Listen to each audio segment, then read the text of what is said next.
রাজধানীর ever care হাসপাতাল থেকে খালেদা জিয়ার সর্বশেষ খবরাখবর জানাচ্ছেন সহকর্মী আর কে রেজা। জি, আপনি যেমনটা জানতে চেয়েছিলেন, টানা ১১তম দিনে সাবেক প্রধানমন্ত্রী বেগম খালেদা জিয়ার নিবিড় পর্যবেক্ষণ চলছে বসুন্ধরা এভার কেয়ার হাসপাতালে।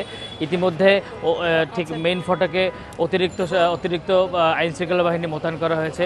আপনারা জানেন গতকাল ৩ বাহিনীর প্রধান বেগম খালেদা জিয়াকে দেখতে এসেছিলেন।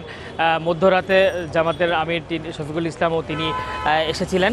এই মুহূর্তে বসুন্ধরার এভার কেয়ার হাসপাতালে নিশ্চিদ্র আইনশৃঙ্খলা বাহিনীর যে বর্তমান পরিস্থিতি দেখানোর চেষ্টা করছে। এখানে বিজিবি মোতায়েন হয়েছে, পুলিশ রয়েছে, পাশাপাশি ঠিক ভিতরে এসএসএফের সদস্যরা এবং পিজিআর অর্থাৎ প্রেসিডেন্ট গার্ড রেজিমেন্টের সদস্যরা ভিতরে আইনশৃঙ্খলার রোধে যে কাজ করছেন। এছাড়া এবারকার হাসপাতালের ঠিক মেইন ফটকটা ইতিমধ্যে ব্যারিকেড দিয়ে বন্ধ করে দেওয়া হয়েছে।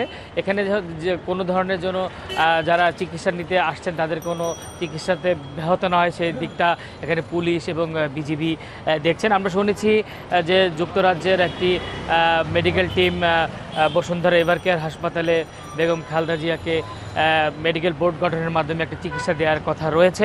আমরা ঠিক এই মুহূর্তে এভার কেয়ার হাসপাতালে যে বর্তমানে যে আইনশৃঙ্খলা বাহিনীর যে সরব উপস্থিতি সেটা দেখানোর চেষ্টা করছি।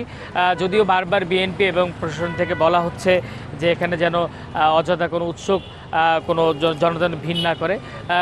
গত কয়েকদিন ধরে উদ্বেগ উৎকণ্ঠার মাধ্যমেই বেগম খালেদা জিয়ার নিবিড় পর্যবেক্ষণ চলছে।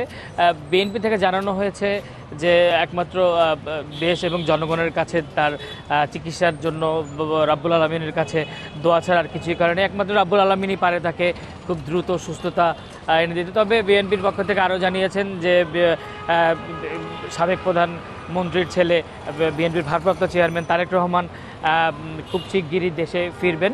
তো এখন পর্যন্ত এভারকেয়ার হাসপাতালের যে বর্তমান পরিস্থিতি মোটামুটি আইনশৃঙ্খলার চাদরই একবারে তারা সাজিয়েছেন যেন কোনো ধরনের অনাকাঙ্ক্ষিত কোনো ঘটনা না ঘটে।